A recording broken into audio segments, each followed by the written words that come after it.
Good evening. To introduce myself this evening, outrageous. Casper is organising a retreat downstairs, might be in later.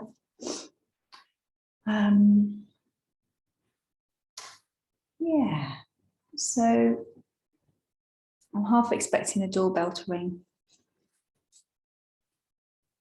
It might not. Expecting Oscar to come slightly late. It's probably very unfair. So this week I did a fast, a 24-hour fast. And I have done a kind of missing out breakfast fast before. And I think I possibly did a dinner to dinner fast, which would have been 24 hours. But this was a breakfast to breakfast fast.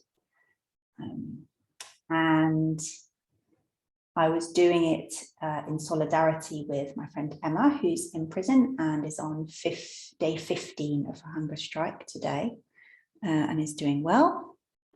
She's getting looked after, and she's in good spirits. So lots of people, more than 60 people, did a 24-hour fast in solidarity with her, which has made her very happy. So apart from thinking about her all day and another friend, Ben, who's also on hunger strike, and the other climate activists that are in prison at the moment, I thought about food a lot. And the thing that really struck me was how my brain was much more difficult to handle than my body. The physical hunger that I had, or what was going on physically, was nothing compared to the psychological withdrawal, I guess. And it did feel like withdrawal. It felt like it was something that I needed to do all the time, and I just wasn't allowed to do it at all. Even though rationally I knew that I only eat 3 times a day, or maybe a couple of snacks. There was something about the stretch of day ahead of me with no food in it, which was really daunting. And I guess that fasting is a spiritual practice. Lots of spiritual traditions have fasting as one of their kind of ways of practicing. And it does show us, well, shows me certainly very quickly, how attached I was, not necessarily to eating, but to the idea of eating, to the thought that I would be able to eat something nice at a point in the future, which was not tomorrow, not being in control of that. And it was quite nice that I was on a chat with lots of other people, most of whom are doing this for the first time as well. One guy said that he went out to fill up the bird feeder with bird peanuts. And he was really tempted to just kind of sneak a couple when no one was looking. And I had the thought, I've said this on Facebook, I had the thought, I was downstairs on my own, a customer seeing a client. I thought, I could eat a cracker. Nobody's going to know. Just one little cracker. And the brain was really powerfully trying to find a way around that kind of boundary that I'd set to not eat for a little while.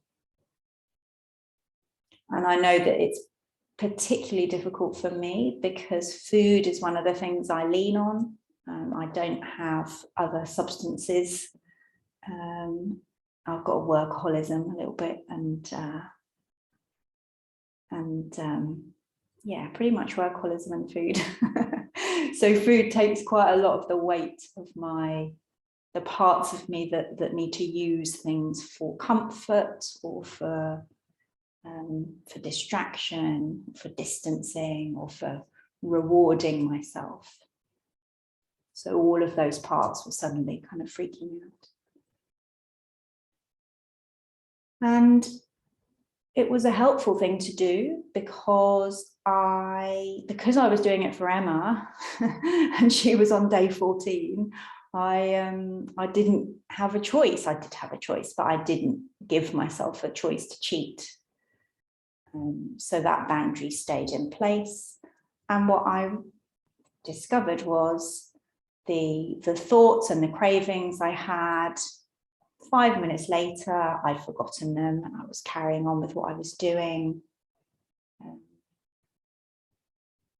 That they passed, those cravings and those thoughts passed. And by the time I woke up this morning, I thought I was going to be desperate for breakfast and really excited about eating. I woke up this morning and I kind of felt like, oh, okay, I could probably do another day actually.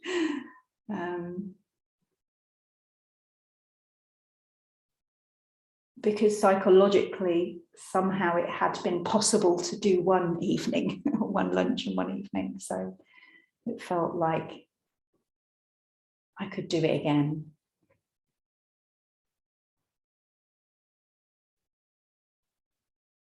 And so I guess that one of the things that we can do as Buddhist practitioners is to play around with these things that we're attached to, all the different things that we're attached to. We're all dependent on or aversive to many, many things in our life.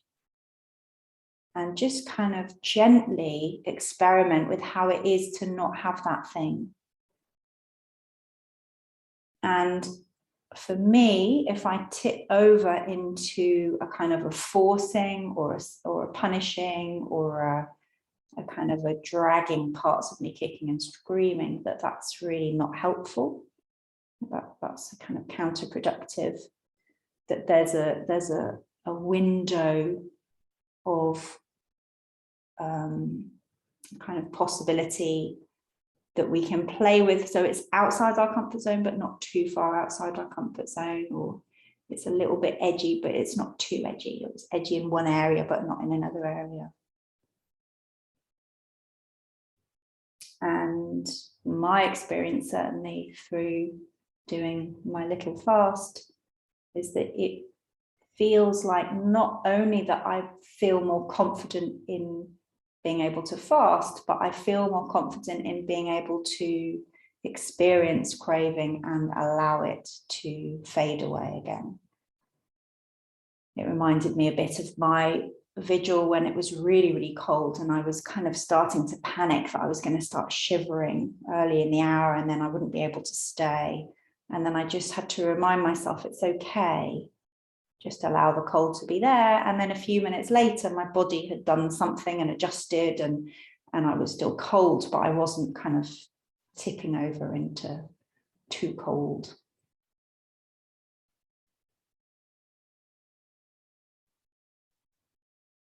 Yeah, and just another reminder to you, to myself, that we should always be really gentle when we do these things, because life's usually already pretty challenging. Most of us, I think, are already nearish our edges, so that it has to be done really respectfully, this kind of stepping into something that's challenging and kindly. And if there are any parts of us that don't feel okay about it, then don't do it.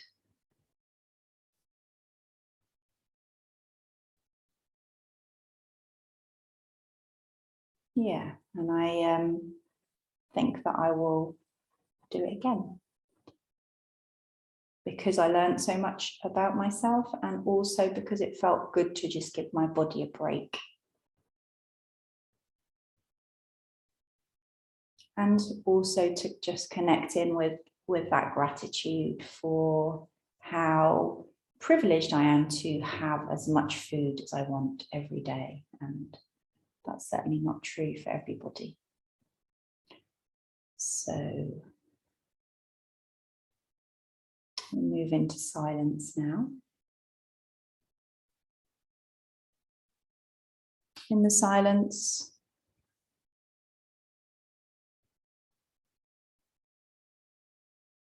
You might want to just hold an Nembutsu in mind. And you can use a tune in your mind, the tune we use for prostrations, or another mantra, or just the words Namo Amitabha, and just allow those words to be there. Sometimes I imagine the words following my breath, a kind of Namo as I breathe in and Amitabha as I breathe out, and just kind of follow the breath rather than changing the breath. Allow the Nembutsu to be there as a way of connecting you to the Buddha. And then we'll chant out loud for a little while before some more silence. Namo Amitabha.